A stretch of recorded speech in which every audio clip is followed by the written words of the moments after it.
असुरक्षित प्रजाति है? भारत में कौन असुरक्षित प्रजाति है? तो ऑप्शन नंबर इसका हो जाएगा कि एशियाई हाथी, काला हिरन और गंगेटिक डॉल्फिन। तो उपयुक्त में एक से अधिक हो जाएगा, तो 41 नंबर का डी ऑप्शन हो जाएगा।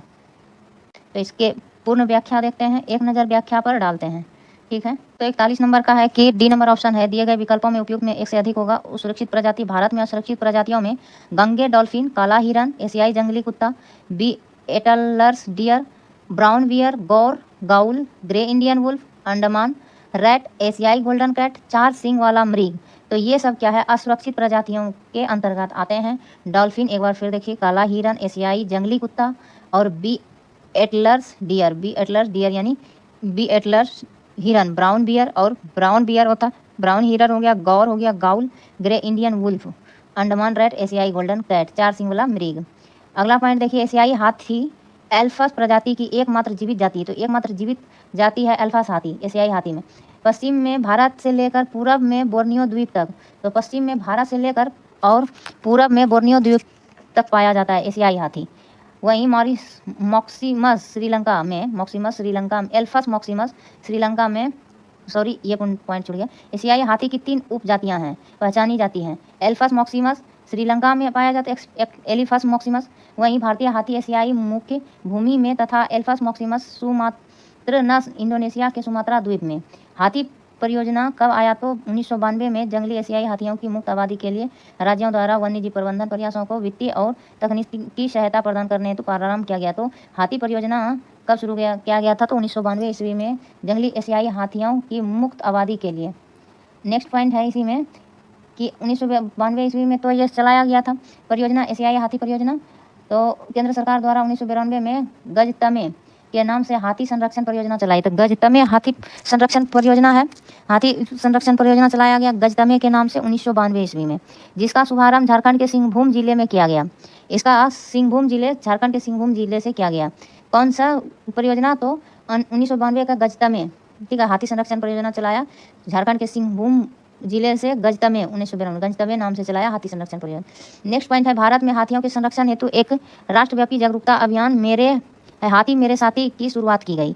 तो भारत में एक हाथी के संरक्षण के लिए क्या किया? राष्ट्रव्यापी जागरूकता फैलाने के लिए हाथी मेरे साथी परियोजना जो है हाथियों के संरक्षण के लिए चलाया गया। केंद्र और राज्य सरकार की सहायता से विश्व का तीसरा तथा भारत का पहला एलिफेंट विलेज राजस्थान के जयपुर के आमेर कुंडा ग्राम में बनाया गया। तो राजस्थान का आमेर कुंडा गांव जयपुर के बनाया गया। गंगे डॉल्फिन को 5 अक्टूबर 2009 को राष्ट्रीय जलीय जीव घोषित किया गया। ठीक है, तो ये 5 अक्टूबर 2009 को, ये ध्यान देना है। आगे ध्यान देने वाली बात यह है कि Ganga dolphin Bharat Nepal, Gangetic dolphin जो है भारत नेपाल बांग्लादेश की गंगा, ब्रह्मपुत्र, मेघालय और पूर्णफुली संगू नदी तंत्र में पाई जाती है। नेक्स्ट पॉइंट है, यह भारत में गहन संकटग्रस्त प्रजातियों के अंतर्गत वन्यजीव संरक्षण अधिनियम 1972 की अनुसूची 1 में शामिल है। नेक्स्ट पॉइंट है, वही नेक्स्ट पॉइंट की बात करें तो बिहार के भागलपुर जिले में सुल्तानगंज से कहलगांव के मध्य गंगा नदी में क्षेत्र में विक्रमशिला गंगा डॉल्फिन अभ्यारण्य की स्थापना की। तो कहाँ से? सुल्तानगंज से लेकर कहलगांव के मध्य में गंगा में क्षेत्र में की गई, जो गंगा डॉल्फिन का एशिया में एकमात्र सुरक्षित आवास है। ठीक है, नेक्स्ट पॉइंट देखिए, काला हिरन जिसे भारतीय एंटीलोप भी कहा जाता है, भारतीय उपमहाद्वीप में पाई जाने वाली एंटीलोप एक जीव वैज्ञानिक जाति है। ठीक है, अगला क्वेश्चन दूसरा नंबर क्वेश्चन है 42 नंबर। तो 42 नंबर में है, भारत में वन संसाधनों के ह्रास का मुख्य कारण है। तो वन संसाधनों के ह्रास का मुख्य कारण क्या है? ऑप्शन नंबर ए कृषि का विस्तार, रेल, वानिकी और वैज्ञानिक वानिकी। ठीक है, तो इसमें से देखते हैं विस्तार से, क्या इसका व्याख्या के बारे में जानते हैं। तो इसका मुख्य कारण उपयुक्त में एक से अधिक हो जाएगा, कृषि का विस्तार, वैज्ञानिक वानिकी और रेल। ठीक है, तो उपयुक्त में एक से अधिक हो जाएगा। 42 नंबर कि भारत में वन संसाधन के ह्रास का मुख्य कारण क्या है। तो वन संसाधन का ह्रास का मुख्य कारण क्या है? तो इसमें हो जाएगा कृषि का विस्तार। ठीक है, कृषि का विस्तार 42 नंबर का ए नंबर सही हो जाएगा, कृषि का विस्तार। तो इसमें हो जाएगा, भारत में वन संसाधनों के ह्रास का मुख्य कारण कृषि का विस्तार है। भारत में वन संसाधनों की कमी के कारण है। तो वन संसाधनों की कमी के कारण कौन कौन से हैं? तो लकड़ी, छाल, पत्ते, रबड़, औषधियाँ, रंग, भोजन, ईंधन, चारा, खाद्य आदि जैसे वन उत्पादों का व्यापक उपयोग है। तो यहाँ कौन कौन से हैं? तो लकड़ी है, छाल, पत्ते, रबड़, औषधियाँ रंग, भोजन, ईंधन, चारा, खाद्य आदि जैसे वन उत्पादों का व्यापक उपयोग है। ये दूसरा पॉइंट महत्वपूर्ण पॉइंट है कि वन भूमि का कृषि भूमि में परिवर्तन होने के कारण वन संसाधनों के तो कृषि भूमि में परिवर्तन होने के कारण वन संसाधनों के ह्रास में वृद्धि हुई है। ठीक है, तो यही है कि वन संसाधन का कृषि भूमि में परिवर्तन होने के कारण वन भूमि में वन संसाधन में ह्रास हुआ है। नेक्स्ट पॉइंट है कि उत्तर पूर्वी राज्यों में जनजातीय इलाकों में झूम खेती, झूमिंग कृषि, काटकर जलाकर कृषि करने, काटा और मतलब काट कर जलाना यानी कि काटो और जलाओ कृषि भी कहा जाता है। झूम कृषि को बड़े पैमाने पर जंगलों का ह्रास हुआ है। तो ये उत्तर पूर्वी भारतों का सेवन सिस्टर के बारे में बात कर रहे हैं। तो वन नेक्स्ट पॉइंट है वनों का चारागाहों में परिवर्तन होने के कारण भी वन संसाधनों में कमी आई है। तो चारागाहों के परिवर्तन में भी वन संसाधन में कमी आया है। अगला पॉइंट है कृषि विकास, खनन कार्य, लकड़ी उत्पाद, सड़क निर्माण और शहरीकरण जैसे बुनियादी ढांचे का विस्तार वन संसाधन के ह्रास का कारण है। नेक्स्ट क्वेश्चन है पारिस्थितिक खेती की परंपरागत विधियों द्वारा नई पद्धतियों के विकास को किसके द्वारा प्रचलित किया गया?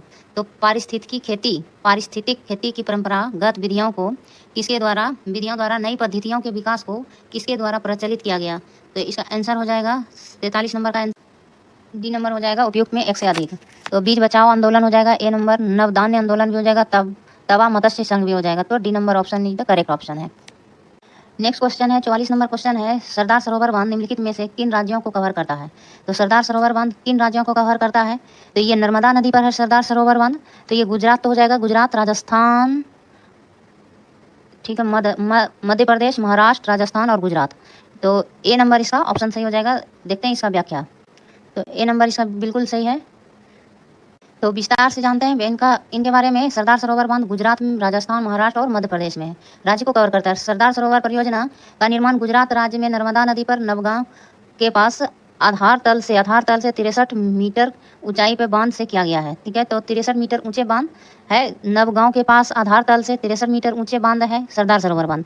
नेक्स्ट पॉइंट है सरदार सरोवर परियोजना के तहत नर्मदा नदी पर गुजरात में सरदार सरोवर बांध तथा मध्य प्रदेश में नर्मदा सागर बांध का निर्माण किया गया है।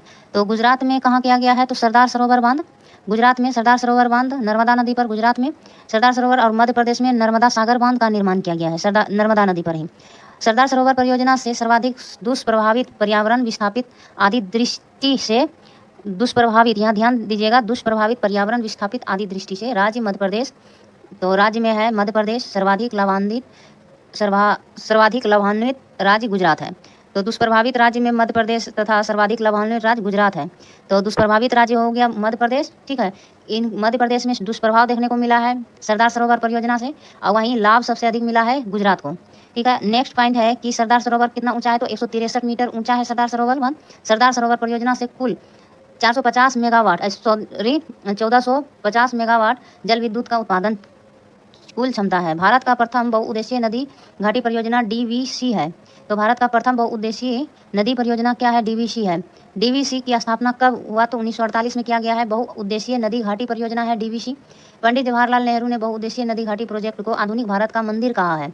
तो बहुउद्देशीय नदी घाटी परियोजना को क्या कहा है पंडित जवाहरलाल नेहरू ने? तो आधुनिक भारत का मंदिर कहा है। अब नेक्स्ट क्वेश्चन है कि 45 नंबर अधिकांश नदी घाटी परियोजनाएं बाढ़ की रोकथाम के लिए भी निर्मित हुई, परंतु इनसे बाढ़ की स्थिति और भयावह हुई क्योंकि? तो बाढ़ की रोकथाम के लिए भी निर्मित हुई अधिकांश नदी घाटी परियोजना। तो बाढ़ की रोकथाम के लिए भी निर्मित हुई, परंतु इनसे बाढ़ की स्थिति और भयावह हुई क्योंकि? तो अगर नदी घाटी परियोजना बाढ़ की रोकथाम के लिए की जाती है तो बाढ़ की स्थिति और भयावह क्यों होगी? तो इसका आंसर देना है। तो इसका आंसर ऑप्शन नंबर में है कि इनके जलाशयों में अत्यधिक अवसाद जमा हो गए। अत्यधिक बी नंबर ऑप्शन है, अत्यधिक वर्षा से बांध से पानी छोड़ना पड़ा और बाढ़ में व्यापक मृदा अपरदन हुआ। तो इसका क्वेश्चन हो जाएगा, आंसर हो जाएगा इसका इनमें से कोई नहीं। ठीक है, तो ई नंबर इसका ऑप्शन हो जाएगा क्योंकि इनके जलाशयों में अत्यधिक अवसाद जमा हो गए। तो ये नहीं होगा। अत्यधिक वर्षा से बांध से पानी छोड़ना पड़ा, ये भी नहीं होगा। बाढ़ से व्यापक मृदा अपरदन हुआ, ये भी नहीं। तो आइए जानते हैं इनका व्याख्या पर एक नज़र डालते हैं। 45 नंबर क्वेश्चन की व्याख्या है कि इन विकल्पों में से कोई नहीं सही होगा। अधिकांश नदी घाटी परियोजनाएं जो बाढ़ की रोकथाम के लिए भी निर्मित हुई, परंतु इनसे बाढ़ की स्थिति और भयावह हुई। बाढ़ एक प्राकृतिक आपदा है। ठीक है, अधिकांश नदी घाटी परियोजना जो बाढ़ की रोकथाम के लिए भी निर्मित हुई, परंतु इनसे जो है बाढ़ की स्थिति और भयावह हुए। नेक्स्ट पॉइंट है कि भारत में दक्षिण पश्चिम मानसून के दौरान अधिक वर्षा होने से पर्यावरणीय कारणों से ग्लेशियर के अधिक पिघलने से बाढ़ की स्थिति बहुत ही भयावह हो जाती रही है। ठीक है, नेक्स्ट पॉइंट है कि राष्ट्रीय बाढ़ आयोग ने देश में 4 करोड़ हेक्टेयर भूमि को बाढ़ प्रभावित क्षेत्र घोषित किया है। तो 4 करोड़ हेक्टेयर भूमि को बाढ़ प्रभावित क्षेत्र घोषित किया। नेक्स्ट पॉइंट है सबसे अधिक बाढ़ प्रभावित राज्य में असम, पश्चिम बंगाल, बिहार, उड़ीसा, उत्तर प्रदेश, पंजाब आदि शामिल हैं। बाढ़ के भयावह होने के कारणों में मानव निर्मित अवरोधों, वनों की कटाई, नदियों के तलों में गाद अवसाद का अधिक जमना आदि कारणों से भी हैं। बहुउद्देशीय नदी घाटी परियोजना का मुख्य उद्देश्य सिंचाई, बाढ़ नियंत्रण, बिजली उत्पादन है। कोसी बहुउद्देशीय नदी घाटी प्रोजेक्ट का मूल उद्देश्य बाढ़ नियंत्रण रहा है। नेक्स्ट क्वेश्चन है 46 नंबर, उस प्रथम राज्य का नाम बताइए जिनसे छत पर वर्षा जल संचय को कानून द्वारा अनिवार्य कर दिया गया। तो ए नंबर इसका ऑप्शन सही हो जाएगा। तमिलनाडु में हर एक ग्रामीण क्षेत्र में जो है कब शुरू किया गया हर एक घर में जल संग्रहण छत वर्षा जल संचय? तो 2001 में। आइए जानते हैं इनकी व्याख्या विस्तार से। तो ए नंबर ऑप्शन सही है इसका। तमिलनाडु प्रथम राज्य है जिसने छत पर वर्षा संचय को कानून द्वारा अनिवार्य किया, कानून बना दिया छत पर वर्षा संचय। ठीक है, वर्षा जल संचय 2001 में तमिलनाडु के सभी ग्रामीण क्षेत्रों में शुरू की गई थी। छत पर वर्षा जल संचय संरचना उस तकनीक का हिस्सा है जिसके माध्यम से छत के जल ग्रहण क्षेत्रों से वर्षा जल को एकत्र किया जाता है और जलाशयों में संग्रहित किया जाता है। ठीक है, नेक्स्ट क्वेश्चन है, बाद में पुनः उपयोग के लिए वर्षा के पानी को एकत्र करने, मोड़ने और भंडारण करने की क्रिया को वर्षा जल संचय कहा जाता है। और नेक्स्ट पॉइंट है कि तमिलनाडु के छत पर वर्षा जल संचय मॉडल ने 5 वर्षों के भीतर उत्कृष्ट परिणाम दिखाया है। चेन्नई में 5 वर्षों में जल स्तर में 50% वृद्धि हुई है। तो तमिलनाडु का जो राजधानी है चेन्नई, तो वहाँ 5 वर्ष में 50% का वृद्धि हो गया है तमिलनाडु में। भारत में वर्षा जल के केवल 8% जल का उपयोग हो रहा है। तो वर्षा जल का 100% उपयोग नहीं हो रहा है, 8% का उपयोग हो रहा है वर्षा जल का। तो वर्षा जल का अगर उपयोग अधिक किया जाए तो भू स्तर जो है, भूजल स्तर वो नीचे ज़्यादा नहीं जाएगा। गर्मी के दिनों में जो होता है सूखा नहीं पड़ेगा, पानी की कमी नहीं आएगी। नेक्स्ट पॉइंट है अटल भूजल योजना। तो अटल भूजल योजना भारत सरकार के द्वारा चलाया गया 1 अप्रैल 2020 को। ठीक है, नेक्स्ट क्वेश्चन है 47 नंबर कि कृषि रिपोर्ट 2017 के मुताबिक भारत विश्व में डैश डैश उत्पादन का दूसरा बड़ा देश था।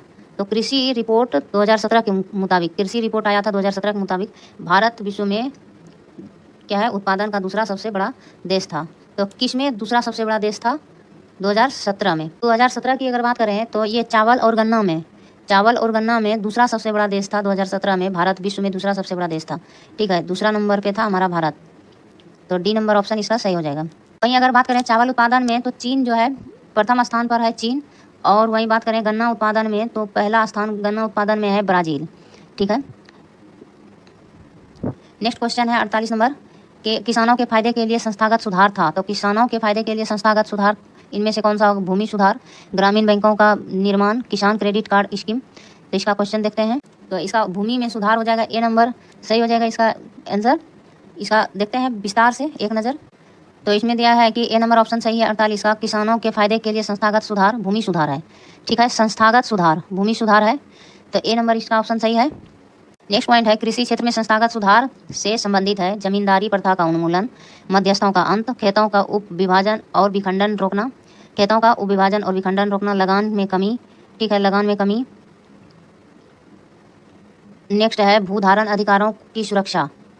तो जो मध्यस्थ सब है उसका अंत होना है, जमींदारी प्रथा का भी अंत करेगा, तभी किसानों के फायदे के लिए भूमि सुधार हो जाएगा, मतलब फायदे के लिए कार्य होगा।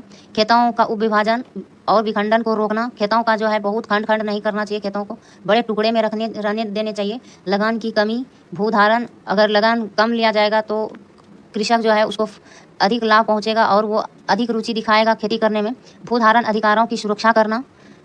नेक्स्ट है खेती के आकार में सुधार, खेती का आकार में सुधार, चकबंदी हदबंदी करवाना। ठीक है, चकबंदी हदबंदी करवाना।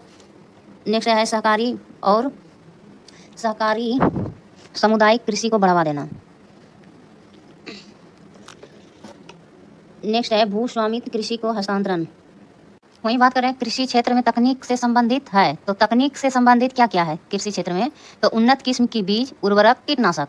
ठीक है, नेक्स्ट है कि कृषि का आधुनिकीकरण, और कृषि का आधुनिकीकरण जो है करवाना चाहिए हमेशा। आधुनिकीकरण से क्या होता है, कृषि का पैदावार अच्छी होती है।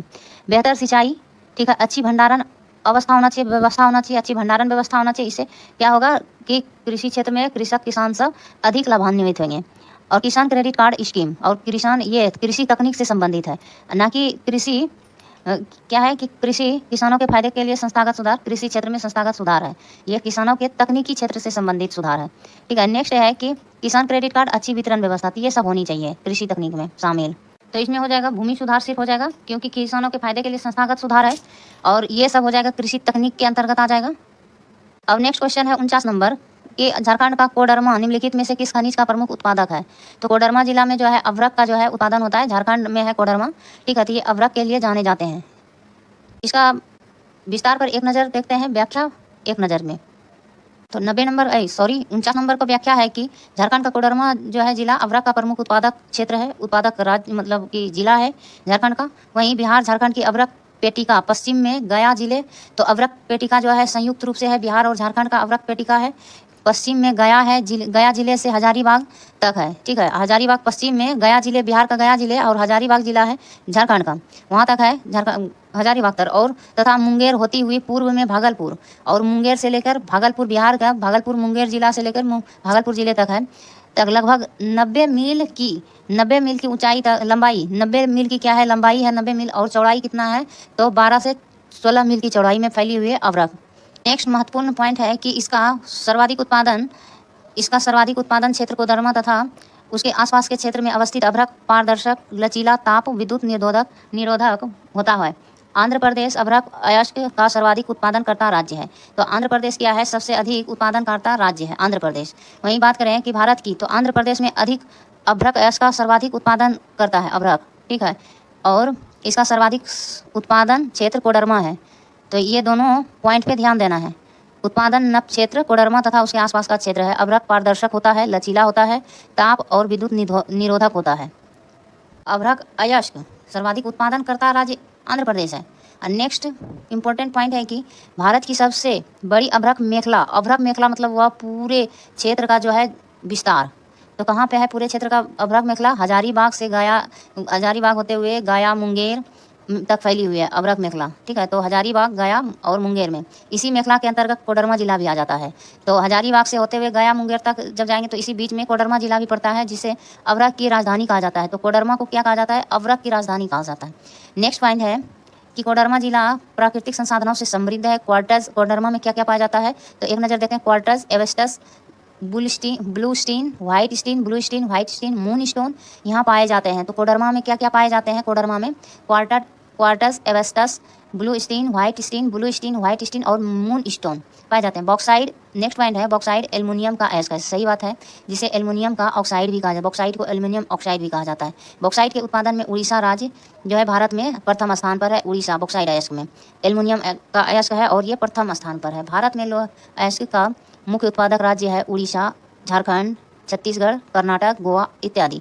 मैग्नेटाइट, तो लौह अयस्क का प्रमुख उत्पादक राज्य कौन कौन सा है, तो ध्यान दीजिए, उड़ीसा, झारखंड, छत्तीसगढ़ का ये बेलाडीला हो गया, कर्नाटक का कुद्रेमुख हो गया, गोवा हो गया और झारखंड हो गया।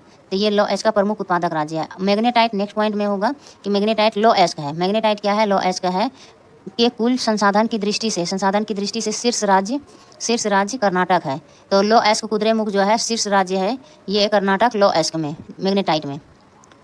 नेक्स्ट क्वेश्चन है 50 नंबर, भारत का एकमात्र उद्योग जो आत्मनिर्भर एवं मूल्य श्रृंखला में पूर्ण है। तो इसमें से कौन सा ऑप्शन हो जाएगा, बी नंबर ऑप्शन जो है 50 नंबर का, B number option is correct option. B number कपड़ा उद्योग हो जाएगा। ये एकमात्र उद्योग है भारत का जिसमें आत्मनिर्भर है और मूल्य श्रृंखला में भी पूर्ण है, इसे मूल्य भी अच्छा खासा मिल जाता है। नेक्स्ट पॉइंट है, पहले विस्तार से जान लेते हैं 50 नंबर का क्वेश्चन के बारे में। तो 50 नंबर में दिया गया है कि कपड़ा उद्योग भारत का एकमात्र उद्योग है, आत्मनिर्भर मूल्य श्रृंखला में पूर्ण है। वस्त्र उद्योग का आत्मनिर्भर माना जाना क्योंकि प्रत्येक चरण में उत्पादों का उपयोग उत्पादन के अगले चरण के लिए कच्चे माल के रूप में किया जाता है। नेक्स्ट पॉइंट है कि वस्त्र उद्योग भारत का सबसे प्राचीन उद्योग होने के साथ साथ देश का कृषि पर आधारित उद्योग में सबसे संगठित एवं व्यापक उद्योग भी है। तो ये देखिए, कृषि के साथ साथ क्या है, वस्त्र उद्योग कृषि पर आधारित उद्योग में सबसे संगठित और व्यापक उद्योग है, कृषि पर आधारित उद्योग है। और वस्त्र उद्योग जो है कृषि के बाद दूसरा सबसे बड़ा रोजगार क्षेत्र है कृषि पर आधारित उद्योगों में। ठीक है, कृषि पर आधारित उद्योगों में दूसरा सबसे बड़ा क्षेत्र है, ठीक है, वस्त्र उद्योग कृषि के बाद। वस्त्र उद्योग के अंतर्गत सूती है, रेशमी है, ऊनी है, जूट इत्यादि उद्योगों को सम्मिलित किया गया है। वस्त्र उद्योग के अंतर्गत सूती वस्त्र उद्योग, रेशमी वस्त्र उद्योग, ऊनी वस्त्र उद्योग और जूट वस्त्र उद्योग, तो इसे किस में सम्मिलित किया है, वस्त्र उद्योग के अंतर्गत। नेक्स्ट पॉइंट है भारत का मैनचेस्टर अहमदाबाद को कहा जाता है। ठीक है, अहमदाबाद को लौह एवं इस्पात उद्योग एक आधारभूत उद्योग है। लोहा और इस्पात जो है ये आधारभूत उद्योग है। नेक्स्ट पॉइंट है कि भारत में 1870 ईस्वी भारत में 1870 ईस्वी के दशक में प्रथम बार Bengal iron works company Kulti लोहा इस्पात का उत्पादन प्रारंभ हुआ था। चीनी के उत्पादन में ब्राजील के बाद दूसरा स्थान है भारत का। वहीं उपभोग की दृष्टि से भारत प्रथम स्थान पर है।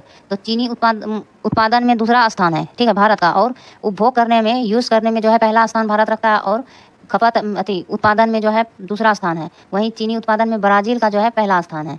ठीक है, तो ये हो गया। चीनी उद्योग में भारत जो है दूसरा स्थान में है और ब्राज़ील पहला स्थान में है। लौह और इस्पात उद्योग ये भारत का जो है आधारभूत उद्योग है। लौह इस्पात उद्योग जो है आधारभूत उद्योग है और यह 1870 के दशक में प्रारंभ हुआ था कुल्टी में। ठीक है, iron works company, Bengal iron works company के तहत। नेक्स्ट क्वेश्चन है 51 नंबर, खरीफ फसल का उदाहरण कौन सा है? तो खरीफ फसल में आ जाएगा ये मक्का आ जाएगा। ठीक है, मकई आ जाएगा खरीफ फसल में। मकई हो गया, धान हो गया, ये खरीफ फसल है। अक्टूबर नवंबर में जो कटाई की जाती है खरीफ फसल, और जुलाई जून में बोया जाता है। जून जुलाई में बोया जाता है खरीफ फसल। ठीक है, जून जुलाई में, और अक्टूबर नवंबर में जो है इसे काटा जाता है, तो उसे कहेंगे अक्टूबर और नवंबर में काटा जाता है। तो ये हो गया खरीफ फसल। ठीक है, इसके अंतर्गत कौन कौन से आ जाएंगे फसल? तो इसमें आ जाएगा धान, सोयाबीन। ठीक है, आइए इनके व्याख्या पर एक नज़र। तो इनका एनालिसिस क्या कहता है कि खरीफ फसल का उदाहरण मक्का है, दिया गया विकल्प में। खरीफ फसल के अंतर्गत जो है जून जुलाई तक बोया जाता है, अक्टूबर नवंबर में काट ली जाती है। खरीफ फसल का वर्षा काल की फसलें, खरीफ फसल जो है वर्षा काल की फसलें होती है, वर्षा के समय में ये बोया जाता है। खरीफ फसलों के उत्पादन में दक्षिण पश्चिम मानसून वर्षा से लाभ होता है। वहीं खरीफ फसल की बुआई के समय अधिक तापमान और अधिक आर्द्रता की आवश्यकता होती है। तापमान भी अधिक होना चाहिए, वर्षा और आर्द्रता भी अधिक होना चाहिए खरीफ फसल के समय। वहीं खरीफ फसल के उदाहरण हैं कौन कौन से? तो धान, सोयाबीन, अरहर। देखिए अरहर दोनों फसल होता है, ये अरहर हो जाएगा। क्या कहता है कि खरीफ और रबी दोनों, दलहन जो है खरीफ रबी दोनों, और जिसमें दलहन में जो है अरहर रबी खरीफ फसल में आ जाएगा। जैसे चना, मसूर, ये सब रबी फसल में आ जाएगा दलहन में। तो वहीं अरहर जो है ये खरीफ फसल है और ये दलहन है। तिल, मूंग, ये मूंग भी है आपका खरीफ फसल। उड़द भी है खरीफ फसल। लोबिया, ज्वार, रागी, बाजरा, मूंगफली, तंबाकू, कपास, ये सब कौन से हैं? तो खरीफ फसल है। गेहूं जो रबी फसल के अंतर्गत आते हैं। नेक्स्ट क्वेश्चन है कि कौन सी फसल विकसित होने के लगभग 1 वर्ष का समय लेती है? तो कौन सी फसल जो है विकसित होने में 1 साल का समय ले लेती है? तो इनमें से जो है पटसन, जो कपास, इनमें से कोई नहीं होगा। ठीक है, गन्ने की फसल जो है 1 साल लगता है। गन्ने की फसल में 1 साल लगता है तैयार होने में, तो गन्ना हो जाएगा इसका आंसर। लेकिन इनमें से नहीं है ऑप्शन में गन्ना, तो इनमें से उपयुक्त में कोई नहीं होगा। वहीं जो की बात करें तो इसे 3 से 4 महीना लगता है तैयार होने में। ठीक है, पटसन की बात करें तो ये 4 से 5 महीना लगता है इसे तैयार होने में, 4 से 5 महीना। और कपास की बात करें तो 5 से 6 महीना लगता है इसे तैयार होने में। और गन्ना की बात करें तो साल भर, 1 साल लगता है, 365 दिन। यहाँ दिया गया है कि गन्ने की फसल तैयार होने में लगभग 1 वर्ष का समय लगता है। कपास फसल की तैयारी 5 से 6 माह का समय लेता है कपास। पटसन फसल 4 से 5 माह में तैयार हो जाती है। जो फसल जो है 3 से 4 माह में तैयार होती है। जो गन्ना एक उपोष्ण, गन्ना के बारे में बात करें तो एक उष्णकटिबंधीय फसल है गन्ना। गन्ने के उत्पादन के लिए 21 से 27 डिग्री तापमान होना चाहिए। 21 से 27 डिग्री का तापमान के बीच में ताप होना चाहिए और 75 से लेकर 150 सेंटीमीटर की वार्षिक वर्षा होनी चाहिए। गन्ना एक नगदी फसल है, इसके लिए दोमट व काली मिट्टी। तो नगदी फसल के लिए कौन कौन से? दोमट और काली मिट्टी का उपयोगी है। ठीक है, दोमट और काली मिट्टी। नेक्स्ट पॉइंट है कि भारत में गन्ना उत्पादक राज्यों में यूपी, महाराष्ट्र, कर्नाटक, तमिलनाडु, गुजरात, बिहार और आंध्र प्रदेश, पंजाब, हरियाणा आदि प्रमुख राज्य हैं। गन्ना एक प्रकार की भारहासी फसल है। भारहासी अतः शर्करा का क्षय कम से कम हो, इसलिए गन्ना मिलों की स्थापना उत्पादकता क्षेत्रों के समीप की जाती है। नेक्स्ट है वहीं जो एक रबी फसल है। ठीक है, जो अक्टूबर नवंबर तक बोया जाता है और मार्च अप्रैल में काट लिया जाता है जो को। ठीक है, रबी फसल है, अक्टूबर नवंबर में जो है बोया जाता है और मार्च अप्रैल में काटा जाता है। पटसन की बात करें तो एक अखाद्य फसल है, ये खाया योग्य फसल नहीं है, ये अखाद्य खरीफ फसल है। जूट भारत का स्वर्णिम तंतु कहा जाता, कहते हैं जूट को। जूट पश्चिम बंगाल में अधिक होता है, उसके बाद पश्चिम बंगाल के बाद बिहार, असम, इससे लगे पूर्वी भागों की व्यापक फसलें हैं। ठीक है, नेक्स्ट क्वेश्चन है 53 नंबर, राष्ट्रीय राजमार्ग किसके द्वारा बिछाए गए हैं और संचालित होते हैं? किसके द्वारा? तो राष्ट्रीय राजमार्ग केंद्रीय लोक निर्माण विभाग द्वारा, राष्ट्रीय राजमार्ग प्राधिकरण द्वारा, भारत और बॉर्डर रोड ऑर्गेनाइजेशन के द्वारा। तो ये होता है राष्ट्रीय राजमार्ग प्राधिकरण भारत के द्वारा बिछाया जाता है। A B number option is the correct option. और इसका व्याख्या जानते हैं तो बी नंबर ऑप्शन सही है। राष्ट्रीय राजमार्ग प्राधिकरण भारत द्वारा बिछाए गए और संचालित होते हैं। भारत द्वारा ये राष्ट्रीय राजमार्ग प्राधिकरण भारत के द्वारा बिछाए एवं संचालित किए जाते हैं। सड़क परिवहन एवं राजमार्ग मंत्रालय के अंतर्गत ये आते हैं। सड़क परिवहन राजमार्ग मंत्रालय के अंतर्गत आते हैं राष्ट्रीय राजमार्ग। भारतीय राष्ट्रीय राजमार्ग प्राधिकरण NHAI कार्य करती है। भारतीय राष्ट्रीय राजमार्ग प्राधिकरण अधिनियम 1988 ईस्वी में लाया गया था। नेक्स्ट क्वेश्चन है कि भारतीय राष्ट्रीय राजमार्ग प्राधिकरण की स्थापना कब हुई थी? तो 1995 में हुई थी। क्या गया था? राष्ट्रीय राजमार्ग और अवसंरचना विकास निगम लिमिटेड की स्थापना 2013 में किया गया, जो 18 जुलाई 2014 से कार्य प्रारंभ है। तो वहीं राष्ट्रीय राजमार्ग अवसंरचना विकास निगम लिमिटेड, ठीक है, यहाँ ध्यान देना है, इसका स्थापना कब हुआ? 2013 ईस्वी में हुआ और 18 जुलाई 2014 से जो है ये अपना कार्य प्रारंभ कर दिया। अब नेक्स्ट पॉइंट में है कि 1960 में सीमा सड़क संगठन की स्थापना किया गया था। इस संगठन का उद्देश्य देश के सीमावर्ती क्षेत्र में सड़क एवं पुल निर्माण को सुदृढ़ करना है। तो ये क्या है? बी नंबर इसका सही आंसर है। नेक्स्ट क्वेश्चन है 54 नंबर क्वेश्चन है कि वार्षिक रिपोर्ट 2016-17 के अनुसार भारत विश्व पर्यटन में किस स्थान पर है? वार्षिक रिपोर्ट 16-17 के अनुसार भारत विश्व पर्यटन में किस स्थान पर है? तो दूसरे, चौथे, तीसरे किस में है? इनमें से कोई नहीं है, उपयुक्त में से कोई नहीं, ठीक है, ई नंबर ऑप्शन हो जाएगा। विस्तार से अब व्याख्या जानते हैं, एक नज़र व्याख्या पर डालते हैं। तो ई नंबर है क्वेश्चन 54 नंबर का ई। उपयुक्त में कोई नहीं, कोई विकल्पों में सही नहीं है। वार्षिक रिपोर्ट 16-17 के अनुसार भारत विश्व पर्यटन स्थान के संबंध में जो दिए गए हैं, संयुक्त राष्ट्र पर्यटन संगठन UNWTO के आंकड़ों के अनुसार 2023 में भारत में 1323 मिलियन अंतर्राष्ट्रीय पर्यटक आए थे। 1323 मिलियन पर्यटक भारत आए थे। 2016 के तुलना 84 मिलियन अधिक था। वहीं बात करें UNWTO में जो है 58 देश सम्मिलित है। UNWTO में 158 देश है। अंतर्राष्ट्रीय पर्यटन दिवस कब मनाया जाता है? तो अंतर्राष्ट्रीय पर्यटन दिवस तो ये मनाया जाता है, वर्ल्ड टूरिज्म डे मनाया जाता है 27 सितंबर को। पर्यटन मंत्रालय ने अतुल्य भारत मोबाइल ऐप लॉन्च 27 सितंबर को किया। अतुल्य भारत ऐप, ठीक है, तो अतुल्य भारत ऐप भी जो है अंतर्राष्ट्रीय पर्यटन दिवस के दिन ही लॉन्च किया। तो अतुल्य भारत मोबाइल ऐप लॉन्च किया 27 सितंबर 2016 को। भारतीय पर्यटन विकास निगम की स्थापना अक्टूबर 1966 में हुआ। तो ये हो गया इनका। अब नेक्स्ट क्वेश्चन है 55 नंबर। जलोढ़ मिट्टी को उसकी आयु के आधार पर वर्गीकृत किया जाता है। नई जलोढ़ मिट्टी को क्या नाम दिया गया है? तो नई जलोढ़ मिट्टी को नाम क्या दिया गया है? तो ये खादर को कहता है न्यू जलोढ़ मृदा, ठीक है। और ये हमारे भारत में जो है 40% पाया जाता है जलोढ़ मृदा सबसे अधिक, ठीक है, 40%। इनके विस्तार से जानते हैं इनको। तो इन क्वेश्चनों का पोस्टमार्टम में क्या दिया गया है विश्लेषण में कि जलोढ़ मृदा को उसकी आयु के आधार पर वर्गीकृत किया गया। नई जलोढ़ मृदा को खादर नाम दिया गया, पुरानी को बांगर नाम दिया गया है, ठीक है, बांगर। और वहीं जलोढ़ मृदाएं देश के 40% भागों के लगभग 15 लाख वर्ग किलोमीटर क्षेत्र में विस्तृत है। जलोढ़ मृदा में रेत, गाद, मृतिका, क्ले यानी के विभिन्न अनुपात होते हैं। साथ जलोढ़ मिट्टी पंजाब से असम तक पाया जाता है। तो पंजाब से लेके असम तक पाया जाता है जलोढ़ मृदा के विशाल मैदानी भागों के साथ नर्मदा, ताप्ती, महानदी, गोदावरी, कृष्णा, कावेरी आदि घाटियों में फैली हुई है जलोढ़ मृदा। तो जितना भी नदी घाटी है सभी में फैला हुआ है जलोढ़ मृदा। जलोढ़ मृदा यानी न्यू जलोढ़ मृदा। नेक्स्ट पॉइंट है जलोढ़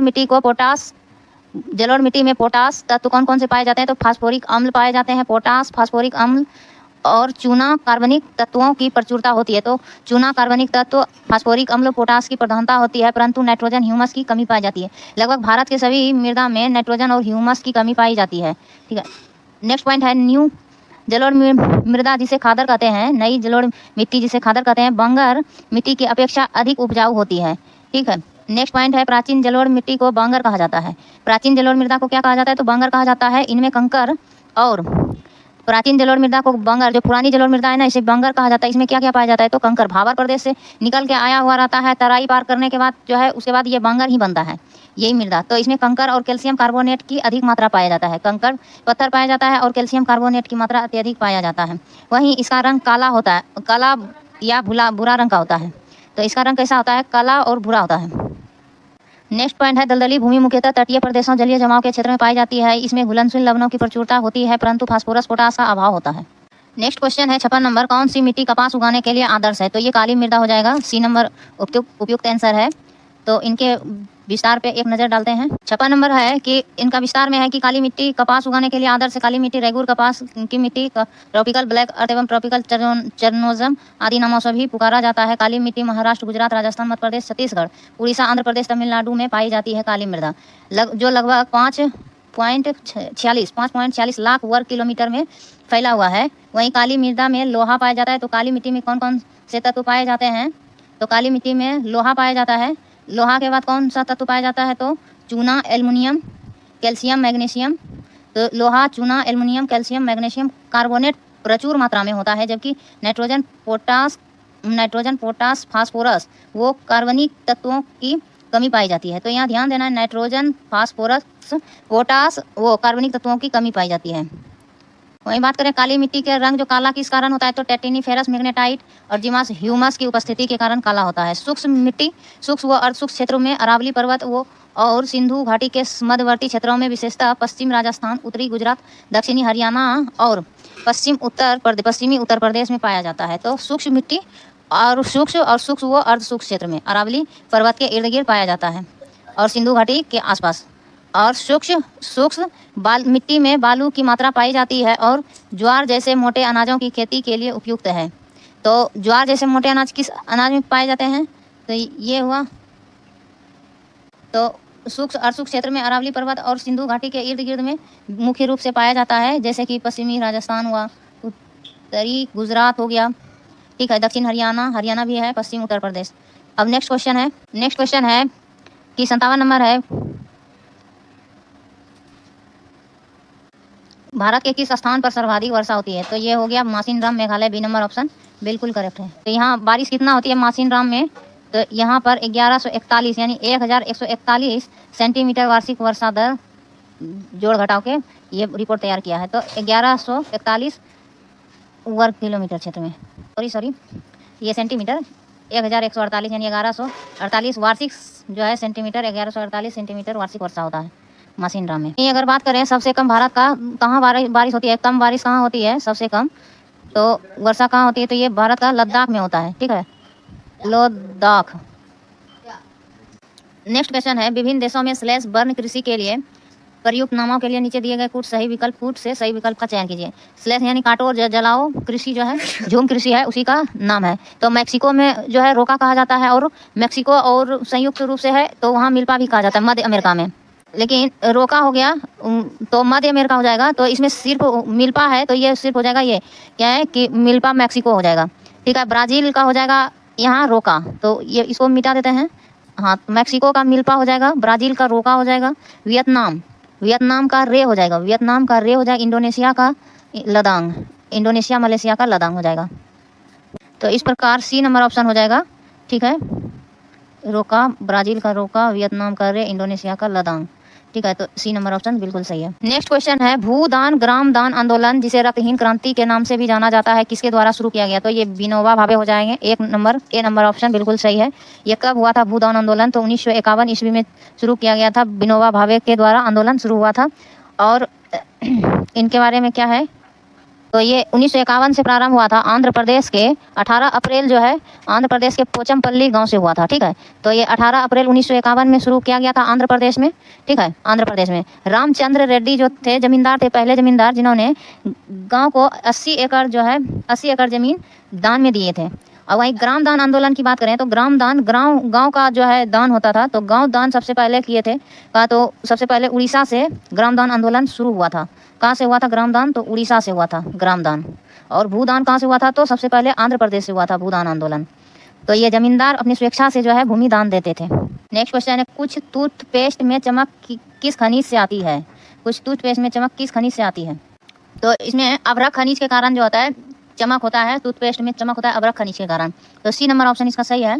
इनका विस्तार से व्याख्या देखते हैं। तो इनका विस्तार है कि कुछ टूथपेस्ट में चमक अभ्रक खनिज के कारण होता है। इनका पीएच मान कितना होता है अभ्रक का? तो 5.5 होता है।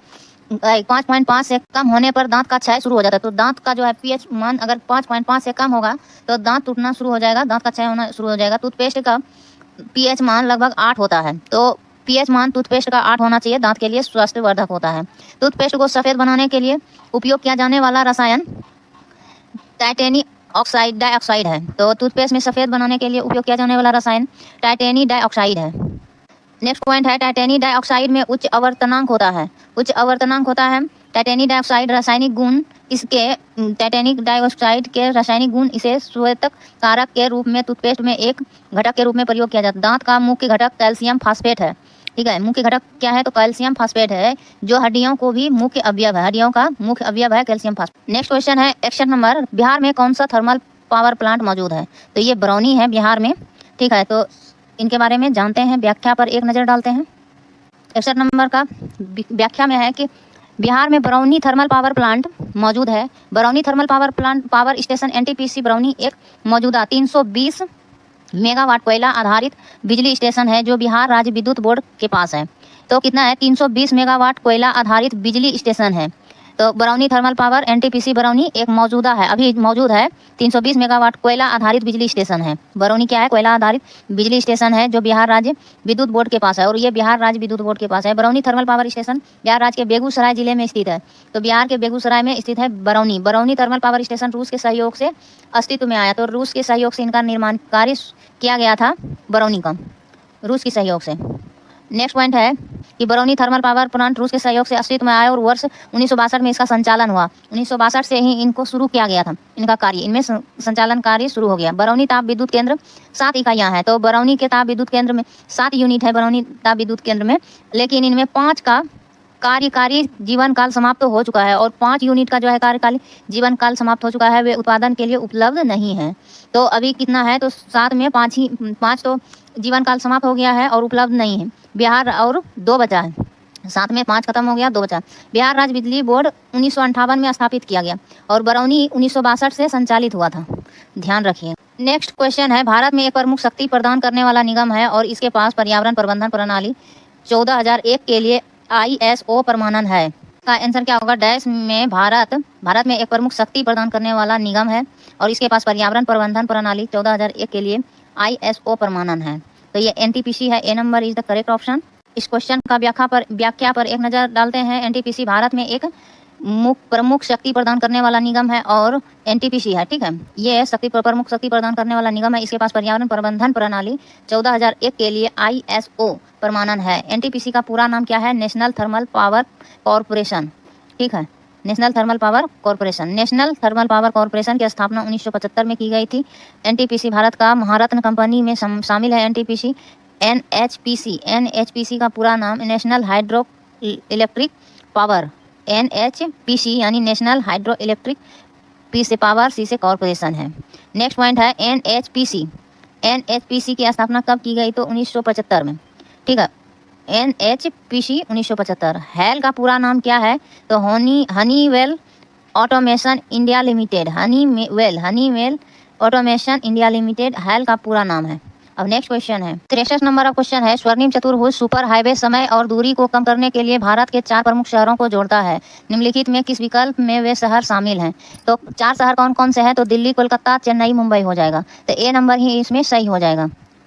इनके विस्तार पर एक नज़र डालते हैं। तो दिल्ली, कोलकाता, चेन्नई, मुंबई स्वर्णिम चतुर्भुज सुपर हाईवे समय और दूरी को कम करने के लिए भारत के 4 प्रमुख शहरों को जोड़ता है। 31 मार्च, यहाँ ध्यान दीजिएगा, 31 मार्च 2019 तक स्वर्णिम चतुर्भुज कॉरिडोर की लंबाई इस प्रकार है। दिल्ली से लेकर मुंबई तक 1419 किलोमीटर है। दिल्ली से मुंबई 1419 किलोमीटर।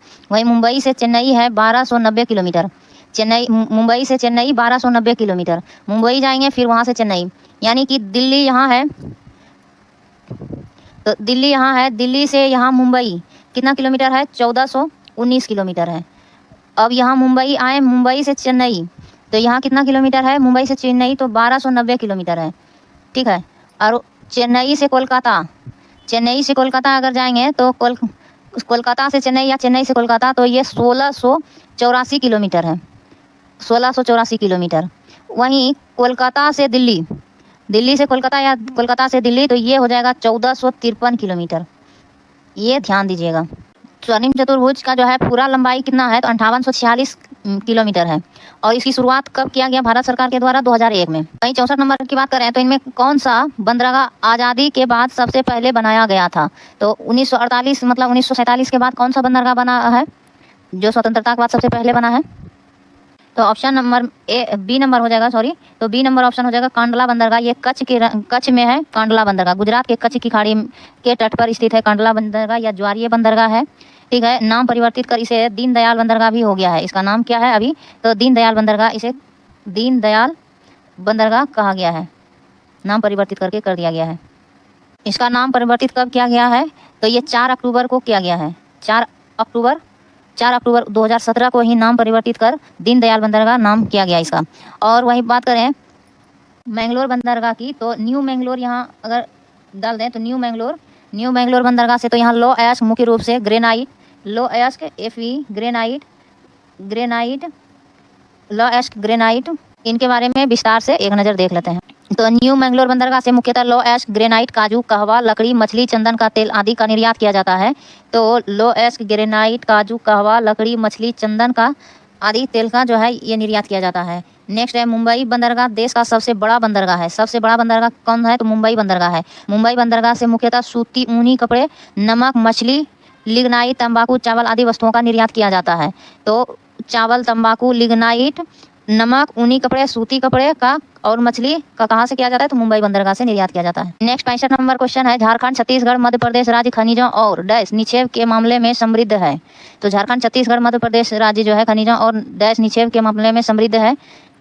ये जैसे ही झारखंड आ जाएगा, झारखंड छत्तीसगढ़, तो ये कोयला क्षेत्र में समृद्ध है। ठीक है, ये दामोदर, झारखंड का दामोदर घाटी में, गोदावरी नदी घाटी में और ये महानदी घाटी में कोयला क्षेत्र से समृद्ध है।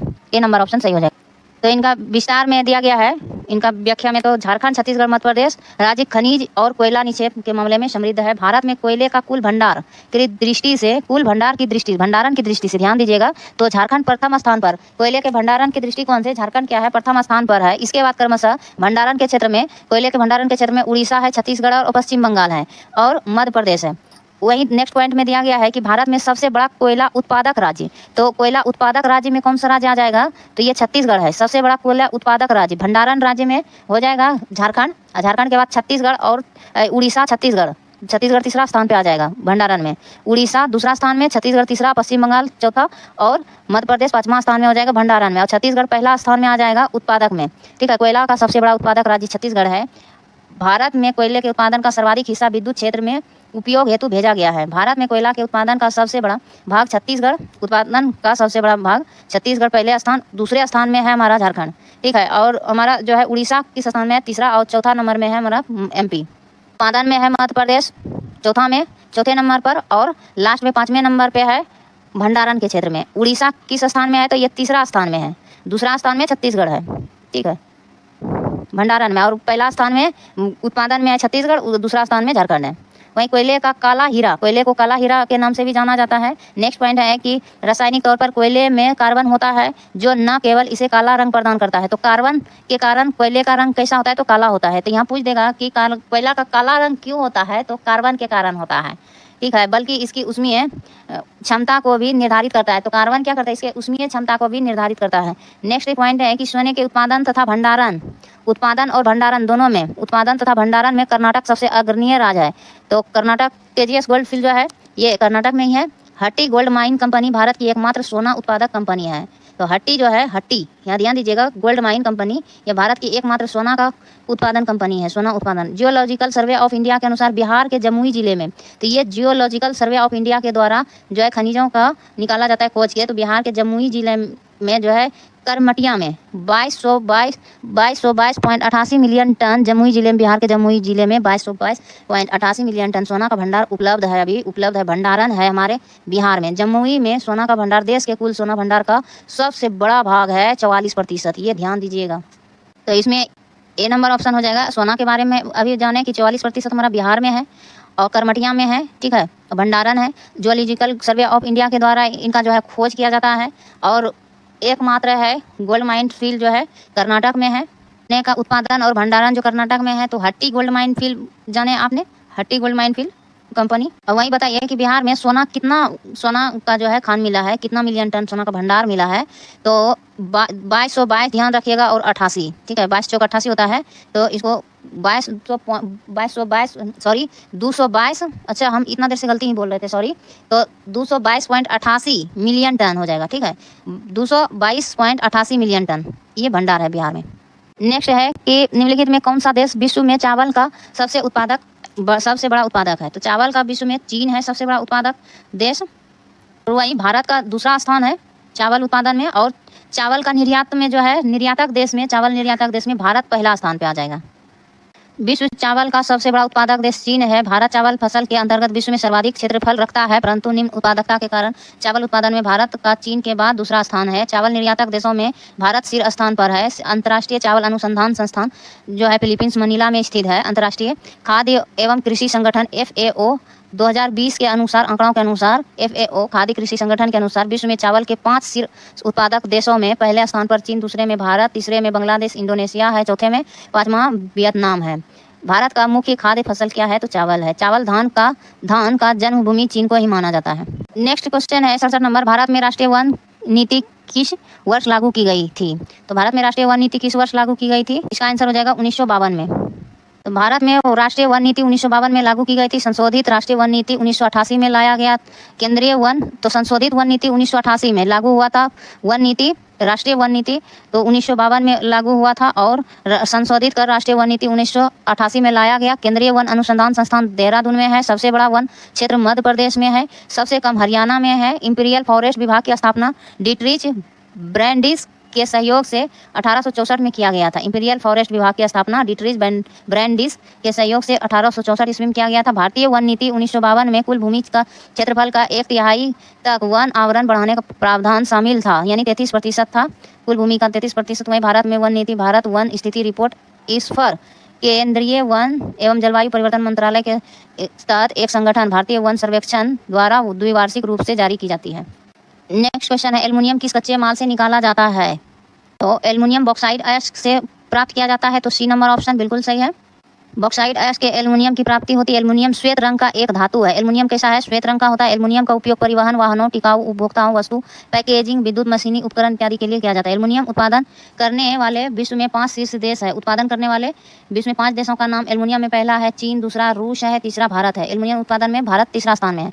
भारत के बाद कनाडा है, चौथा स्थान में, 5वां UAE है। इंडियन मिनरल ईयर बुक 2018 के अनुसार 2017 में गैलेना सीसा का अयस्क है। वहीं गैलेना सबसे प्रचुर मात्रा में व्यापक रूप से वितरित सल्फाइड खनिजों में एक है। क्यूपराइट Cu2O तांबे का अयस्क है। 69 नंबर क्वेश्चन है कि गोबी मरुस्थल कहाँ स्थित है? तो ये चीन में है गोबी मरुस्थल। ये मंगोलिया में भी फैला हुआ है। गोबी मरुस्थल मंगोलिया और चीन के बीच में है। इधर मंगोलिया है और इधर चीन है, ठीक है। गोबी मरुस्थल चीन में है, गोबी मरुस्थल मंगोलिया और चीन में फैला है। एशिया का सबसे बड़ा मरुस्थल गोबी मरुस्थल है। सहारा मरुस्थल विश्व का सबसे बड़ा मरुस्थल है। शीतोष्ण कटिबंधीय मरुस्थल 30 डिग्री से 60 डिग्री अक्षांशों के मध्य पाए जाते हैं। तो शीतोष्ण कटिबंधीय मरुस्थल जो है 30 डिग्री अक्षांश से लेकर 60 डिग्री अक्षांश के बीच में पाया जाता है शीतोष्ण कटिबंधीय मरुस्थल। इनमें गोबी, ग्रेट बेसिन, पैटागोनिया, ये जो है शीतोष्ण कटिबंधीय मरुस्थल जो है कौन कौन से हैं? तो गोबी है शीतोष्ण कटिबंधीय मरुस्थल, ग्रेट बेसिन है, पैटागोनिया है, मोजावे है, टकला मकान, फिर काराकोरम है, सोनोरन है, ये आदि मरुस्थल है। तो शीतोष्ण कटिबंधीय मरुस्थल है जो कि 30 डिग्री से 60 डिग्री के बीच में ये सब मरुस्थल पाए जाते हैं। मेजाबे, टकला मकान, काराकोरम, सोनोरन, ठीक है, ये बहुत ही फेमस मरुस्थल है। सोनोरन, टकला मकान, पैटागोनिया, मोजावे, ग्रेट बेसिन, गोबी। वहीं अफ्रीका में सहारा मरुस्थल पाया जाता है जो कि विश्व का सबसे बड़ा मरुस्थल है। ग्रेट विक्टोरिया, गिम्सन, स्ट्रेलेकी मरुस्थल जो है दक्षिणी ऑस्ट्रेलिया में पाया जाता है। तो ये सब ऑस्ट्रेलिया का मरुस्थल है। वहीं 70 नंबर क्वेश्चन है, सीन नदी किस नगर से होकर बहती है? तो B नंबर ऑप्शन सही हो जाएगा। ये पेरिस से होकर बहती है सीन नदी। बात करें सीन नदी की तो पेरिस नगर से होकर बहती है। सीन नदी 780 किलोमीटर बरगंडी उच्च भूमि से निकलकर उत्तर की ओर प्रवाहित होती हुई इंग्लिश चैनल में गिरती है। तो ये सीन नदी पेरिस जो है इसी नदी के किनारे है, और बरगंडी उच्च भूमि से निकलकर उत्तर की ओर प्रवाहित होती है। यहाँ अगर फ्रांस है तो यहाँ से निकलकर उत्तर की ओर प्रवाहित होते है और इंग्लिश चैनल में गिरती है। इंग्लिश चैनल कहाँ है? तो फ्रांस और UK के बीच में है। वहीं फ्रांस की राजधानी पेरिस है जो पूरे विश्व में सौंदर्य प्रसाधन के लिए प्रसिद्ध है। पेरिस फ्रांस का सर्वाधिक जनसंख्या वाला शहर। सीन नदी के मुहाने पर फ्रांस का ली हार्वे बंदरगाह स्थित है। तो सीन नदी के मुहाने पर ली हार्वे बंदरगाह है। टाइबर नदी के किनारे रोम स्थित है। रोम इटली में है। न्यूयॉर्क नगर हडसन नदी के किनारे स्थित है। न्यूयॉर्क वहीं हडसन नदी के किनारे है। वाशिंगटन DC पोटोमेक नदी के किनारे है, ठीक है। नेक्स्ट क्वेश्चन है कि विश्व में कच्चे पटसन का प्रमुख उत्पादक कौन है? प्रमुख उत्पादक राज्य है कच्चे पटसन का प्रमुख उत्पादक देश। तो ये भारत हो जाएगा। कच्चे पटसन का प्रमुख उत्पादक में हो जाएगा भारत। ए नंबर ऑप्शन सही है। विश्व में कच्चे पटसन का प्रमुख उत्पादक भारत है। वहीं विश्व का प्रमुख पटसन उत्पादक देश में भारत, बांग्लादेश, चीन। भारत के बाद बांग्लादेश आ जाएगा। बांग्लादेश के बाद तीसरा नंबर पे आ जाएगा चीन आ जाएगा। भारत पहला पे और थाईलैंड चौथा नंबर पे आ जाएगा पटसन उत्पादक में। भारत में प्रथम जूट मिल 1855 ईस्वी में रिसरा में खोला गया था। जूट मिल रिसरा में। ये ध्यान दीजिएगा, जूट मिल हमेशा पूछा जाता है। बांग्लादेश के मुख्य उद्योग जूट है, पटसन। जूट को ही पटसन कहा जाता है। के कारखाने सूती वस्त्र, सिगरेट, सीमेंट, रासायनिक खाद आदि कारखाने शामिल हैं बांग्लादेश में। बांग्लादेश के तटीय क्षेत्रों में सुंदरी नामक वृक्ष पाया जाता है। बांग्लादेश गुलाबी मोती व जूट उत्पादन के लिए प्रसिद्ध है। गुलाबी मोती और जूट उत्पादन के लिए प्रसिद्ध। बांग्लादेश के विश्व के सबसे बड़े डेल्टा गंगा ब्रह्मपुत्र डेल्टा पर स्थित है। बांग्लादेश को नदियों का देश भी कहा जाता है। वहीं भारत में अधिकांशतः श्वेत जूट का उत्पादन होता है, जिसके अंतर्गत देश का 75% जूट पटसन उत्पादक क्षेत्र सम्मिलित है। 75%, ध्यान दीजिएगा। तो ये 75% होता है। भारत में अधिकांश श्वेत जूट का उत्पादन होता है, तो ये 75% होता है भारत में श्वेत जूट का उत्पादन, जिसके अंतर्गत 75% उत्पादन क्षेत्र सम्मिलित है। जूट पटसन उत्पादन में भारत के 3 शीर्ष राज्य कौन कौन से हैं? तो भारत में पहला स्थान जूट में आएगा पश्चिम बंगाल, दूसरा बिहार आ जाएगा, हमारा बिहार आ जाएगा दूसरा स्थान में, और तीसरा में आ जाएगा असम। नेक्स्ट क्वेश्चन है कि निम्न में से किस भारतीय राज्य में लौह अयस्क उपलब्ध नहीं है? ठीक है, यहाँ उपलब्ध नहीं है पूछ रहे हैं। ये हमारा बिहार हो जाएगा। ए नंबर ऑप्शन जो है बिल्कुल सही हो जाएगा। वही बात करें भारतीय राज्यों में, बिहार में लौह अयस्क उपलब्ध विकल्पों के अनुसार नहीं है। भारत में लौह अयस्क उत्पादन के 4 प्रमुख क्षेत्र है। उत्तर पूर्वी क्षेत्र में आ जाएगा उड़ीसा, झारखंड और उड़ीसा। उत्तर पूर्वी मध्य भारत में मध्य प्रदेश, छत्तीसगढ़ और महाराष्ट्र आ जाएगा मध्य भारत में। वहीं प्रायद्वीपीय भारत में कर्नाटक, गोवा आ जाएगा लौह अयस्क में। वहीं अन्य क्षेत्र में आंध्र प्रदेश आ जाएगा। आंध्र प्रदेश के बाद राजस्थान, केरल, गुजरात, हरियाणा, पश्चिम बंगाल, लेकिन हमारा बिहार इनमें से कहीं नहीं है। भारत में लौह अयस्क के 2 प्रमुख प्रकार हैं, तो हेमेटाइट, मैग्नेटाइट है। मध्य प्रदेश के मंडला, बालाघाट, झाबुआ, ग्वालियर, जबलपुर, विदिशा, उज्जैन। तो मध्य प्रदेश में के कहाँ पाया जाता है? भारत में जो है 2 प्रमुख प्रकार के पाया जाता है, तो हेमेटाइट और मैग्नेटाइट प्रकार के लौह अयस्क पाए जाते हैं। लेकिन मध्य प्रदेश में देखिए कितने जगह पाए जाते हैं, मंडला, बालाघाट, झाबुआ, ग्वालियर, जबलपुर, विदिशा, उज्जैन और धार जिलों में लौह अयस्क के भंडार हैं। तो मध्य प्रदेश में बहुत ज़्यादा भंडार है। वहीं हेमेटाइट अयस्क मध्य प्रदेश में जबलपुर, सरगुजा क्षेत्र में पाया जाता है। वही बात करें उड़ीसा में, मैग्नेटाइट एवं हेमेटाइट दोनों प्रकार के लौह अयस्क पाए जाते हैं। तो मैग्नेटाइट जो है अच्छा क्वालिटी का होता है, और हेमेटाइट जो है इसमें 60 से 70% ही पाया जाता है लौह अयस्क, और मैग्नेटाइट में 70 से अधिक पाया जाता है। वहीं उड़ीसा के संबलपुर जिला तथा गंजम जिले में मैग्नेटाइट और मयूरभंज के क्योंझर, सुंदरगढ़ जिले में हेमेटाइट लौह अयस्क पाया जाता है। तो मैग्नेटाइट कहाँ पाया जाता है? उड़ीसा, गंजम और संबलपुर में पाया जाता है। उड़ीसा के गंजम जिला और संबलपुर में पाया जाता है मैग्नेटाइट। ठीक है, सबसे बढ़िया क्वालिटी का। वहीं मयूरभंज, उड़ीसा का मयूरभंज, क्योंझर और सुंदरगढ़ जिले में हेमेटाइट लौह अयस्क पाया जाता है। बिहार में जमुई, मंजोस गांव में लौह अयस्क की उपलब्धता का प्रमाण का सर्वे का 3रे चरण का कार्य GSI की टीम ने की है। हालांकि जमुई जिले में जो है मंजोस गाँव में किया है सर्वे का कार्य। तो बिहार के जमुई में भी है, लेकिन सर्वे में अभी बताया, लेकिन है पूरी तरह से जो है इसमें पाया नहीं गया है। मंजोस गांव लौह अयस्क बस। और यहाँ उपलब्धता जो है सर्वाधिक उपलब्धता इन सब राज्यों में है। मध्य प्रदेश में बहुत ज़्यादा है, उड़ीसा में भी है। नेक्स्ट क्वेश्चन है 73 नंबर, दक्षिण गंगोत्री कहाँ स्थित है? दक्षिण गंगोत्री जो है भारत का एक अभियान है। ठीक है, स्टेशन वहाँ स्थापित किया है। तो ये अंटार्कटिका महाद्वीप में पाया जाएगा, स्थित किया है भारत के द्वारा। तो भारत का दक्षिण गंगोत्री अंटार्कटिका में है। तो दक्षिण गंगोत्री अंटार्कटिका में स्थित है। गोंडवाना लैंड के विखंडन से निर्मित अंटार्कटिका, गोंडवाना लैंड से टूट के बना है अंटार्कटिका। विश्व का 5वां सबसे बड़ा महाद्वीप, इसे निर्जन महाद्वीप भी कहा जाता है। अंटार्कटिका को निर्जन महाद्वीप कहें तो कोई शक नहीं है, क्योंकि यहाँ कोई भी जीव जंतु नहीं पाया जाता है। एक पक्षी पाया जाता है छोटा सा बस। और एल्सवर्थ पर्वत श्रेणी, यहाँ पर एल्सवर्थ पर्वत श्रेणी में अंटार्कटिका की सबसे ऊंची चोटी पाया जाता है। एल्सवर्थ पर्वत श्रेणी है, और वहाँ का सबसे ऊंची चोटी क्या है? विल्सन मैसिफ है। अंटार्कटिका महाद्वीप वैज्ञानिक खोजों के लिए प्रसिद्ध है, और अनेक देशों ने यहाँ अपनी शोधशालाएं स्थापित किया था। इसको विज्ञान के लिए समर्पित महाद्वीप की भी उपमा दी जाती है। भारत की ओर से है शोधशालाएं स्थापित की गई है दक्षिण गंगोत्री। ठीक है, SZ कासिम के नेतृत्व में भारत का प्रथम वैज्ञानिक दल इस महाद्वीप पर 1981 से 82 में गया था। तो SZ कासिम के नेतृत्व में, ये ध्यान दीजिएगा, SZ कासिम के नेतृत्व में भारत का प्रथम वैज्ञानिक दल गए थे 81-82 में, 1981। इस अभियान के बाद दक्षिण गंगोत्री 1983-84 में, और मैत्री, तो इसी अभियान के बाद 1 साल बाद 82 के बाद 83-84 में दक्षिण गंगोत्री वहाँ स्थापित किया गया, और मैत्री 1989 में किया गया। ये 83-84 में किया गया, और मैत्री 1989 में भारतीय और भारतीय जो है 2012 ईस्वी में सबसे न्यू शोध केंद्र स्थापित किया गया भारत के द्वारा। वहीं भारत ने अपना अंतर्राष्ट्रीय अंटार्कटिका अध्ययन केंद्र गोवा में स्थापित किया है। भारत में आर्कटिक क्षेत्र 2008 में हिमाद्री शोध केंद्र स्थापित किया है। तो आर्कटिक क्षेत्र में जो है 2008 में हिमाद्री शोध केंद्र स्थापित किए 2008 में। वही बात करें 74 नंबर की, तो दक्षिण अमेरिका की सबसे लंबी नदी के बारे में पूछ रहे हैं, तो ये अमेजन नदी हो जाएगा, दक्षिण अमेरिका है। ठीक है, विश्व की पूछेगा तो ये नील नदी हो जाएगा। तो बी नंबर ऑप्शन सही है। तो दक्षिण अमेरिका की सबसे लंबी नदी अमेजन नदी है। अमेजन नदी का उद्गम एंडीज पर्वत पेरू से होता है एवं इसका मुहाना अटलांटिक महासागर है। अमेजन नदी के मुहाने को विषुवत रेखा काटती है। तो अमेजन नदी के मुहाने को कौन काटती है? तो विषुवत, ऐसे अगर जाती है तो विषुवत रेखा इसके मुहाने को काटती है। अमेजन नदी अफवाह क्षेत्र वो जल आयतन की दृष्टि से विश्व की सबसे बड़ी दूसरी सबसे लंबी नदी है। तो आयतन की दृष्टि से विश्व की बड़ी दूसरी सबसे लंबी नदी है आयतन की दृष्टि से। वहीं अमेजन नदी का बेसिन जैव विविधता की दृष्टि से सबसे संपन्न है। जैव विविधता की दृष्टि से संपन्न है अमेजन नदी बेसिन। यहाँ पाए जाने वाले विषुवत रेखीय वनों को सेलवास कहा जाता है। सेलवास कहा जाता है। नील नदी अफ्रीका महाद्वीप में सूडान एवं मिस्र देश में है। मिस्र को नील नदी का वरदान कहा जाता है। नील या देन भी कहा जाता है, नील नदी की देन। नील नदी विश्व की सबसे लंबी नदी मिसिसिपी नदी उत्तर अमेरिका में महाद्वीप में है स्थित। मिसिसिपी कहाँ है? तो उत्तर अमेरिका में है। ठीक है, नॉर्थ अमेरिका। वहीं बात करें भारत का अधिकतम गेहूँ उत्पादक राज्य है। 75 नंबर का हो जाएगा अधिकतम गेहूं उत्पादक राज्य कौन सा है? तो सी नंबर ऑप्शन हो जाएगा, यूपी हो जाएगा, उत्तर प्रदेश। भारत का अधिकतम गेहूं उत्पादक राज्य उत्तर प्रदेश है। भारत में सबसे खाद्यान्न उत्पादन उत्तर राज्य द्वारा किया जाता है। भारत सर्वाधिक गन्ना आलू का उत्पादन गन्ना उत्तर प्रदेश में, गन्ना आलू का उत्पादन उत्तर प्रदेश में होता है। पंजाब में सर्वाधिक गेहूं की उत्पादकता होता है, लेकिन यहाँ यूज बहुत कम होता है। भारत में केसर का उत्पादन जम्मू कश्मीर केंद्र शासित प्रदेश में होता है। केसर जम्मू कश्मीर केंद्र शासित प्रदेश। वहीं छोटी इलायची का उत्पादन केरल में होता है और रबड़ का उत्पादन, कॉफी का उत्पादन कर्नाटक में होता है। प्याज का सर्वाधिक उत्पादन हमारे महाराष्ट्र में होता है। 76 नंबर का है रियो पृथ्वी सम्मेलन 1992 में एजेंडा 21 में निहित है। तो पृथ्वी सम्मेलन इसमें क्या क्या निहित है? पर्यावरण संरक्षण है, विश्व शांति, विश्व सतत विकास है। तो उपयुक्त में एक से अधिक हो जाएगा, डी नंबर ऑप्शन सही हो जाएगा। तो पृथ्वी सम्मेलन का एजेंडा 21 में उपयुक्त में एक से अधिक निहित है। रियो डी जेनेरियो ब्राजील का एक महत्वपूर्ण नगर है। रियो डी जेनेरियो में प्रथम पृथ्वी जलवायु शिखर सम्मेलन 1992 में हुआ था। इस पृथ्वी जलवायु शिखर सम्मेलन में पर्यावरण संरक्षण, ठीक है, यहाँ देखिए 21 एजेंडा में कौन कौन से शामिल है? तो पर्यावरण संरक्षण है, वैश्विक सतत विकास, जलवायु परिवर्तन संरक्षण है, जैव विविधता है और वैश्विक अति महत्वपूर्ण विश्व पर विचार किया गया था।